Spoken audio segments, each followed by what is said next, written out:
पूरी कौम यौम दिफा मिली जोश और जज्बे के साथ मना रही है। 65 की जंग में इंडिया के इलाके मन्नू रेलवे स्टेशन पर कब्जा करने वाले बहादुर सपूत मोहम्मद तफैल इस वक्त हमारे नुमाइंदे समर इकबाल के साथ मौजूद हैं। जी शुक्रिया। आज पूरी कौम यौम दिफा मिली जोश और जज्बे के साथ मना रही है। आज के दिन भारतीय जो बुज़दिल फ़ौज है उसने पाकिस्तान पर हमला किया और पाकिस्तानी बहादुर अफवाज ने इंडिया का जो वो नाको चने चबवाते हुए उनको भागने पर मजबूर कर दिया। उसी जंग के हमारे साथ हीरो मौजूद हैं। हम उनसे पूछते हैं कि वो आज के दिन के हवाले से वो क्या कहना चाहेंगे और उन्होंने आज के दिन वो कैसी जंग लड़ी और इंडिया के किन किन मुकामात पर उन्होंने कब्ज़ा किया। आए उनसे जानते हैं कि वो इस वाले से क्या कहेंगे। जी आप क्या कहेंगे इस वाले से?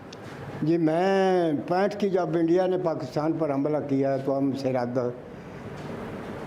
हैदराबाद से आगे जो हमारे साथ बॉर्डर जो हमारे अपना टास्क में थी वहाँ पर गए। मुनाबाव एक खोखरा पार स्टेशन है हमारा, उसके आगे मुनाबाव स्टेशन है 20-25 मील फासले पर।